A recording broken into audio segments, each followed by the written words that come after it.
বাংলায় ভয়ঙ্কর ঝড় বৃষ্টির সতর্কবার্তা জারি করল আলিপুর আবহাওয়া দপ্তর। বিরাট পরিবর্তন হলো ঘূর্ণাবর্তের। এবার ভয়ঙ্কর ঝড় বৃষ্টিতে কাঁপবে গোটা দক্ষিণবঙ্গ।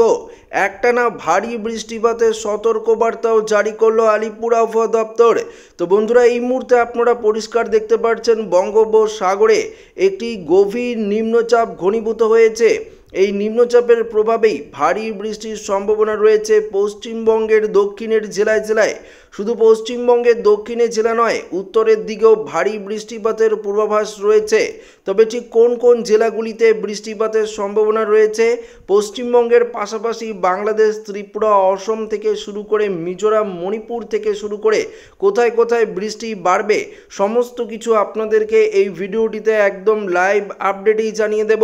তো আমরা যদি আপনাদেরকে দেখাই, একদম সরাসরি দেখতে পারবেন বঙ্গোপসাগরে একটি গভীর নিম্নচাপ তৈরি হচ্ছে।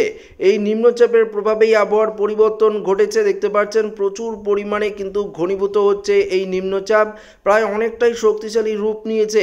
ঘন্টায় প্রায় 30 থেকে 40 কিলোমিটার গতিবেগে দমকা ঝোড়ো হাওয়া বইছে। পাশাপাশি এই নিম্নচাপের প্রভাবে সমুদ্রের যে উপকূলবর্তী জেলাগুলি রয়েছে, সেই উপকূলবর্তী জেলাগুলিতেও সতর্কবার্তা জারি করা হয়েছে। পাশাপাশি দীঘার সমুদ্র থেকে শুরু করে ওড়িশার দিকে, পুরীর সমুদ্র থেকে শুরু করে সুন্দরবনের দিকেও সমুদ্র উত্তাল থাকবে, এমনটাই জানানো হয়েছে আবহাওয়া দপ্তরের তরফ থেকে। তাই মৎস্যজীবীদের আগাম সতর্কবার্তা জারি করা হয়েছে এবং পর্যটকদের ক্ষেত্রেও সতর্কবার্তা জারি করা হয়েছে যাতে তারা সমুদ্রে না নামে। তো বন্ধুরা, আপনারা দেখতেই পাচ্ছেন সমুদ্রে একটি ভয়ঙ্কর নিম্নচাপ তৈরি হয়েছে বঙ্গোপসাগরে। অন্যদিকে আরব সাগরেও তৈরি হয়েছে একটি নিম্নচাপ। এই দুইয়ের প্রভাবে চলছে ভারী থেকে অতি ভারী বৃষ্টি। তবে আপনাদেরকে বৃষ্টি এবং বজ্রমুট করে দেখিয়ে দিচ্ছি এই মুহূর্তে কোথায় কোথায় বৃষ্টিপাতের সম্ভাবনাটা রয়েছে, বিশেষ করে কোথায় কোথায় বজ্র বিদ্যুৎ সহ বৃষ্টি হবে সেটাও আপনাদের ক্লিয়ারভাবে জানিয়ে দেব। তো আমরা দেখতে পাচ্ছি কলকাতাতেও বৃষ্টিপাত থাকছেই, হাওড়া হুগলিতে তো থাকছেই, বাদুড়িয়া জয়নগরের দিকে বৃষ্টি থাকছে এবং বজ্র বিদ্যুৎ সহ বৃষ্টি থাকছে কোলাঘাট, উলবেড়িয়া, তমলুকের দিকে। বজ্র বিদ্যুৎ সহ বৃষ্টি থাকছে বাজকুল, ভগবানপুর, সেবাং, পিংলা থেকে শুরু করে নয়াগ্রাম, দাঁতন থেকে শুরু করে দেখতে পাচ্ছেন মোহরপুর, বেদগাঁও, এদিকে থাকছে বজ্র বিদ্যুৎ সহ বৃষ্টি। দীঘা, মন্দারমণি, কোন্টায়ও থাকছে ভারী লেভেলের বৃষ্টি। হলদিয়া, গঙ্গাসাগর, নামখানা, ফ্রেজারগঞ্জ, সুন্দরবনের দিকেও ভারী বৃষ্টির সতর্কবার্তা রয়েছে। বিশেষ করে গোসাবা থেকে শুরু করে ঝাড়খালিতে থাকছে বজ্র বিদ্যুতের অ্যালার্ট। এদিকে চন্দ্রনগরের দিকে কিছুটা বজ্র বিদ্যুতের সম্ভাবনা রয়েছে। খড়দা, হাবড়া, চাকদা, পান্ডুয়া, বনগাঁয় থাকছে বৃষ্টি। শান্তিপুর, কৃষ্ণনগরেও থাকছে বৃষ্টি। কাটোয়া, বর্ধমান, বোলপুর, বিষ্ণুপুর থেকে শুরু করে দেখতে পাচ্ছেন কতুলপুর, চন্দ্রকোনা, গোয়ালতরেও আমরা বৃষ্টিপাতের সতর্কতা দেখতে পাচ্ছি। তবে বেলা বাড়ার সঙ্গে সঙ্গে অর্থাৎ বিকেলের দিকে কিছুটা বৃষ্টি বাড়বে পশ্চিম দিকটা, অর্থাৎ পুরুলিয়া, বাঁকুড়া, দুর্গাপুর থেকে শুরু করে এদিকে আসানসোল, চিত্তরঞ্জন থেকে শুরু করে এদিকে সিউড়ির দিকে বৃষ্টি থাকছে এবং পাশাপাশি মুর্শিদাবাদের আজিমগঞ্জ, বহরমপুর, বেলডাঙ্গা, দমকল, করিমপুরে থাকছে বৃষ্টিপাত। তবে এই মুহূর্তে দীঘা অর্থাৎ মালদার দিকে, দিনাজপুরের দিকে আপাতত বৃষ্টিপাতের অ্যালার্ট নেই। কোচবিহারের দিকে আবার কিছুটা বৃষ্টিপাত থাকছে, যেমন দিনহাটা, শীতলকুচি, কোচবিহার, তুফানগঞ্জের দিকে। আলিপুরদুয়ারের দিকে খানিকটা মেঘলা আকাশ রয়েছে, তবে বৃষ্টিপাত ছিটেফোঁটা হলেও হতে পারে। ভারী লেভেলের বৃষ্টি উত্তরবঙ্গে কিন্তু আপাতত নেই। অসমের গোয়ালপাড়া, গুয়াহাটি, শিলং, হোজাই, ডিমাপুরে কিছুটা বৃষ্টি থাকছে এবং বাংলাদেশের সিলেটের দিকে থাকছে বৃষ্টি। খুলনা, বরিশাল এদিকেও থাকছে বৃষ্টিপাত। তো আমরা দেখতে পাচ্ছি বাংলাদেশের এই জেলাগুলির দিকে বৃষ্টি থাকছে, পাশাপাশি ত্রিপুরাতে থাকছে ছিটেফোঁটা বৃষ্টি। ভারী লেভেলের বৃষ্টিপাত আমরা কিন্তু লক্ষ্য করতে পারছি না। মেঘমালা করে দেখালো একই রকম পরিস্থিতি আপনারা লক্ষ্য করতে পারবেন, দেখতে পাচ্ছেন।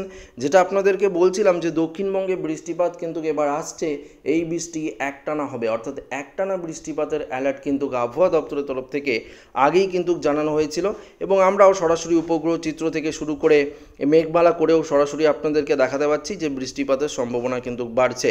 অন্যদিকে ভারতবর্ষের চেহারা দেখলে দেখতে পারবেন যেদিকে গুজরাটে বন্যার মতন পরিস্থিতি তৈরি হয়েছে, মুম্বাই এদিকেও বন্যার মতন পরিস্থিতি তৈরি হয়েছে, কর্ণাটকের দিকে হায়দ্রাবাদ, বেলাভাগি, সাউথের দিকে কিছুটা ভারী বৃষ্টির সম্ভাবনা থাকছে, মধ্যপ্রদেশের দিকে থাকছে, আবার উড়িষ্যার দিকেও বৃষ্টিপাত থাকছে এবং বঙ্গোপসাগরে দেখতে পাচ্ছেন কী হারে বৃষ্টিপাতের সম্ভাবনা তৈরি হচ্ছে। তো আমরা যেটা আপনাদেরকে বললাম যে বৃষ্টিপাতের সম্ভাবনা তো থাকছে, তবে রাতের আপডেটে একটু যদি নিয়ে যাই আপনাদেরকে, তাহলে আপনারা আরেকটু বুঝতে পারবেন যে রাতের দিকে বৃষ্টি থাকছে কিনা। রাতের দিকে উপকূলের জেলা বিশেষ করে সুন্দরবন, দীঘা, মন্দারমণি এবং আশেপাশে কলকাতার দিকেও আমরা রাতের দিকে কিছুটা বৃষ্টিপাত লক্ষ্য করতে পারছি। তবে উত্তরবঙ্গে যদি দেখি রাতের দিকে সেভাবে বৃষ্টিপাত নেই বললেই চলে। বাংলাদেশেও সিলেট বিভাগের দিকে কিছুটা বৃষ্টি থাকছে, অন্যান্য জায়গাগুলিতে রাতের দিকে বৃষ্টি নেই।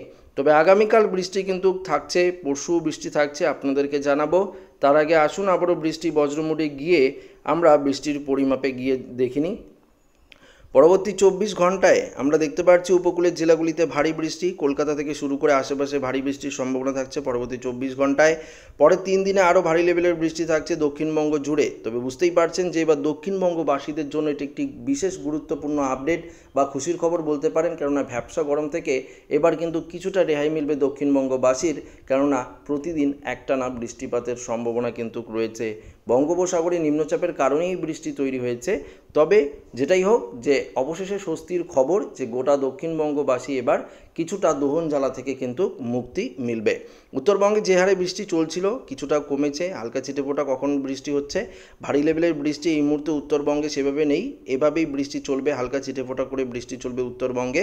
তবে আমরা দেখে নেব যে বৃষ্টি বজ্রমুডে করে কালকের পরিস্থিতি, অর্থাৎ 26 তারিখ 26শে জুলাই শুক্রবারে যদি আমরা দেখি ঘূর্ণাবর্তটি ক্রমশ পশ্চিমবঙ্গের দিকে অগ্রসর হবে, তখন তো দক্ষিণবঙ্গে বৃষ্টি থাকবেই। 27 তারিখ দেখতে পাচ্ছেন শনিবার দিনও ভারী লেভেলের বৃষ্টি থাকছে। 28 তারিখে কিছুটা বৃষ্টি থাকছে, আবার 29 তারিখে ভারী লেভেলের বৃষ্টি, 30 তারিখেও আরও ভারী লেভেলের বৃষ্টিপাতের সম্ভাবনা, তখন উত্তরবঙ্গেও বৃষ্টি চলবে। পাশাপাশি 31 তারিখে বৃষ্টিপাত আরও বাড়বে, ঘূর্ণাবর্ত বা নিম্নচাপ থাকছে। 1 তারিখেও ভারী লেভেলের বৃষ্টি থাকছে, 1 তারিখে সবথেকে বেশি লেভেলের বৃষ্টি 31 তারিখ এবং 1 তারিখে আমরা দেখতে পাচ্ছি, এবং 2 তারিখ 3 তারিখও আমরা ভারী লেভেলের বৃষ্টি কিন্তু লক্ষ্য করতে পারছি। তখন ঘূর্ণাবর্তটি আস্তে আস্তে কিন্তু, অর্থাৎ নিম্নচাপটি আস্তে আস্তে মধ্যপ্রদেশের দিকে অগ্রসর হবে একটি সাধারণত সার্কুলেশন হিসাবে, অর্থাৎ সাইক্লোনিক সার্কুলেশন হিসাবে আমরা লক্ষ্য করতে পারবো, বা ঘূর্ণাবর্ত হিসাবে আমরা লক্ষ্য করতে পারবো। মধ্যপ্রদেশের দিকে কিন্তু অগ্রসর হবে সেই ঘূর্ণাবর্তটি, তার কারণে বৃষ্টি কিন্তু চলবে। বৃষ্টি যে থেমে থাকবে তেমনটা নয়, বৃষ্টি কিন্তু থাকছেই। তবে তাপমাত্রার ক্ষেত্রেও বিশেষ পরিবর্তন হয়েছে, সেটাও আপনাদেরকে দেখাবো, আমরা আপডেটে দেখাবো আপনাদেরকে তাপমাত্রার ক্ষেত্রে কি পরিবর্তন হয়েছে, সেটাও আপনারা দেখতে পারবেন। তার আগে আসুন একটু উপগ্রহ চিত্রে ভালোভাবে নজর দিই। এই মুহূর্তে উপগ্রহ চিত্র থেকে যদি আমরা দেখি, বঙ্গোপসাগরে দেখতে পাচ্ছেন ঘন কালো মেঘ এই মুহূর্তে ঘনীভূত হচ্ছে, প্রচণ্ড পরিমাণে ঘন কালো মেঘ, যার জেরে ওড়িশায় এই মুহূর্তে বৃষ্টিপাত চলছে। ভুবনেশ্বর, কামাখ্যানগর, বালাসোর থেকে শুরু করে এদিকে চলছে ভারী লেভেলের বৃষ্টি। দেখতে পাচ্ছেন যে রায়গদা থেকে শুরু করে জগদলপুর, এই জায়গাগুলিতে বৃষ্টিপাত আমরা লক্ষ্য করতে পারছি। এবং যেমনটা আপনাদেরকে বললাম যে মুম্বাই থেকে শুরু করে নাসিক থেকে শুরু করে দেখতে পাচ্ছেন যে নন্দদ, ওয়াঙ্গালা থেকে শুরু করে সোলাপুর, হায়দ্রাবাদ, এদিকে দেখতে পাচ্ছেন যে কোলাহপুর থেকে শুরু করে হুবালি, এদিকে দেখতে পাচ্ছেন এই জায়গাগুলিতে ম্যাঙ্গালোর থেকে শুরু করে কোয়েম্বাটোর, এদিকে তাঞ্জাভের, পদুচারি, চেন্নাই, নেল্লোর, এদিকে তিরুনাভেলি, এদিকে চলছে বৃষ্টিপাত। নাসিক থেকে শুরু করে ঝালগাঁও, অলকা থেকে শুরু করে এদিকে মধ্যপ্রদেশের দিকেও আমরা ভারী লেভেলের বৃষ্টি লক্ষ্য করতে পারছি, এবং বিশেষ করে গুজরাটে থাকছে প্রচুর পরিমাণে বৃষ্টি, এবং গুজরাটে বন্যার মতন পরিস্থিতিও তৈরি হয়েছে, এবং মুম্বাইও প্রচুর পরিমাণে জল কিন্তু জমেছে। তো একটা ভারী লেভেলের বৃষ্টি কিন্তু থাকছে। তবে যেটা আপডেট গুরুত্বপূর্ণ সেটা আপনাদেরকে দিয়ে দিই, সেটা হচ্ছে তাপমাত্রা। এই মুহূর্তে আজকে তাপমাত্রা কোথায় কত ডিগ্রি রয়েছে আপনাদেরকে এক নজরে জানিয়ে দিই। কলকাতার দিকে 32 ডিগ্রি, নিউটন 32 ডিগ্রি, এদিকে বারুইপুর, খেতালা, অর্থাৎ এই সাইডটা, অর্থাৎ দক্ষিণ সাইডটা আমরা 31 থেকে 32 ডিগ্রির মধ্যেই তাপমাত্রা লক্ষ্য করতে পারছি, অর্থাৎ কলকাতা সংলগ্ন বেশ কয়েকটি জেলা, উপকূলের জেলাগুলিতেও এই 31-32 ডিগ্রি থাকছে। পাশাপাশি বিষ্ণুপুর, কতুলপুর এদিকে 32 ডিগ্রি, বাঁকুড়া, পুরুলিয়াতে 29 ডিগ্রি, বাঁকুড়ায় 32 ডিগ্রি, আবার গুসকরার দিকে 32, আসানসোল, চিত্তরঞ্জন 31 ডিগ্রি থাকছে, সিউড়ির দিকে কিছুটা বেশি 33 ডিগ্রি, নদিয়ার দিকে 30 থেকে 31 ডিগ্রি, আবার এদিকে মুর্শিদাবাদে 33 ডিগ্রি, বীরভূমের দিকেও আমরা এই 32-33 লক্ষ্য করতে পারছি, মালদায় 34, গঙ্গারামপুরে দেখতে পাচ্ছেন অবস্থা 35 ডিগ্রি সেলসিয়াস তাপমাত্রা রয়েছে, রায়গঞ্জে 34, দিনাজপুরে রয়েছে 34 ডিগ্রি সেলসিয়াস তাপমাত্রা, ইসলামপুর, কিষানগঞ্জ, করণদিঘি 34 ডিগ্রি, কোচবিহার, আলিপুরদুয়ারে আবার 34 ডিগ্রি, জলপাইগুড়িতেও 34, শিলিগুড়িতেও 34, অর্থাৎ দক্ষিণবঙ্গের তুলনায় উত্তরবঙ্গের তাপমাত্রা উল্টে বেড়ে গেছে। পাশাপাশি অসমে দেখতে পাচ্ছেন গোয়ালপাড়া, গুয়াহাটি 34, তেজপুরে 35 ডিগ্রি, নর্থ লক্ষিমপুর 36, ডিব্রুগড়ে 36, সিলেটের দিকে 35, বাংলাদেশের ময়মনসিংহ, কিশোরগঞ্জ, কাশপিয়া, লখাই 35 ডিগ্রি রয়েছে, ঢাকায় রয়েছে 34, কুমিল্লায় 32, লোহাগড়া, যশোর 32 ডিগ্রি রয়েছে, সাতক্ষীরা, খুলনা, বরিশাল 32 ডিগ্রি রয়েছে, চট্টগ্রামের দিকে একই রকম পরিস্থিতি, রাজশাহীতে 34 ডিগ্রি, বগুড়ায় 34 ডিগ্রি, রংপুরে 34 ডিগ্রি রয়েছে, এদিকে মহাদেবপুর 34, আবার মেহেরপুরে 31, ত্রিপুরার তাপমাত্রা 35-34 ডিগ্রির মধ্যেই আমরা লক্ষ্য করতে পারছি। তো বুঝতেই পারছেন তাপমাত্রার ক্ষেত্রে যেটা পরিবর্তন সেটা আপনাদের সামনে তুলে ধরলাম। তো আশা করি ভিডিওটি প্রত্যেকের ভালো লেগেছে। ভিডিওটি কোথা থেকে দেখছেন অবশ্যই কমেন্টে জানাবেন। ভিডিওটি ভালো লাগলে লাইক করবেন, বন্ধুদের সাথে অবশ্যই ভিডিওটি শেয়ার করবেন, নতুন হয়ে থাকলে চ্যানেলটিকে সাবস্ক্রাইব করবেন। ধন্যবাদ।